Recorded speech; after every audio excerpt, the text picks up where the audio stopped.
বগুড়ায় BNP chairperson Khaleda Zia ও তারেক রহমানের পক্ষে মনোনয়ন সংগ্রহ নিয়ে আরও জানাতে জেলা প্রশাসকের কার্যালয় থেকে সরাসরি যুক্ত হচ্ছেন রাজীব সেলিম।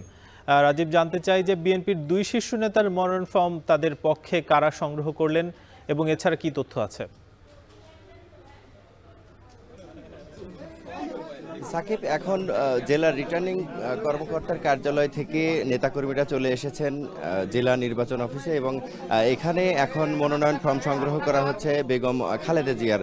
আর কিছুক্ষণ আগে জেলা রিটার্নিং কর্মকর্তা অর্থাৎ জেলা প্রশাসকের কার্যালয় থেকে তারেক রহমানের পক্ষে মনোনয়ন ফর্ম সংগ্রহ করেছেন জেলা বিএনপির সভাপতি রেজাউল করিম বাদশা, এবং এখান থেকে জেলা নির্বাচন কার্যালয় থেকে মনোনয়ন ফর্ম সংগ্রহ করা হচ্ছে বেগম খালেদা জিয়ার জন্য। এবং এখানে যিনি নিচ্ছেন তিনি চেয়ারপারসনের উপদেষ্টা এবং সাবেক সংসদ সদস্য হেলালুজ্জামান তালুকদার লালু। তিনি খালেদা জিয়ার পক্ষে মনোনয়নপত্র সংগ্রহ করেছেন এবং জেলা প্রশাসকের কার্যালয় থেকে জেলা বিএনপির নেতৃস্থানীয় যারা রয়েছেন তারা তারেক রহমানের জন্য মনোনয়ন ফর্ম সংগ্রহ করেছেন। বগুড়া ৬ আসন অর্থাৎ সদর আসন থেকে নির্বাচনে প্রতিদ্বন্দ্বিতা করার জন্য মনোনয়ন ফর্ম সংগ্রহ করেছেন এবং বেগম খালেদা জিয়ার জন্য বগুড়া ৭ অর্থাৎ গাবতলী শাহজাহানপুর যে আসন রয়েছে সেই আসন থেকে বেগম খালেদা জিয়ার প্রতিদ্বন্দ্বিতার জন্য মনোনয়ন ফর্ম সংগ্রহ করা হয়েছে। এবং মনোনয়ন ফর্ম সংগ্রহের পর জেলার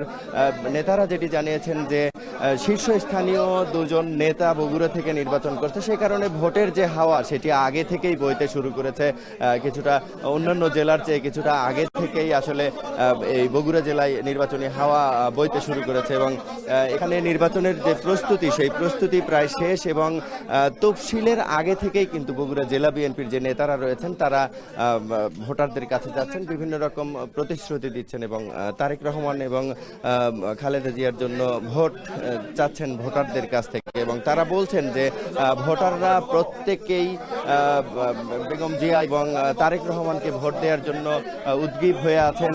এখন নির্বাচনের দিনের অপেক্ষা, শুধুমাত্র নির্বাচনের দিন আসলেই আসলে তারা তাদের যে ভাবনা সেটি ঘোষণা করবেন এবং ভোটের মধ্য দিয়ে খালেদা জিয়া এবং তারেক রহমানকে জয়যুক্ত করবেন সর্বোচ্চ ভোটে। বাংলাদেশের সবগুলো আসনের চেয়ে বগুড়া ৬ এবং ৭ আসনে বিএনপির শীর্ষ দুই নেতা সবচেয়ে বেশি ভোটে জয়যুক্ত হবে এমন আশা প্রকাশ করেছেন বগুড়া জেলা বিএনপির নেতারা। এই ছিল আমার কাছে বগুড়া থেকে মনোনয়ন ফর্ম সংগ্রহের সবশেষ খবর।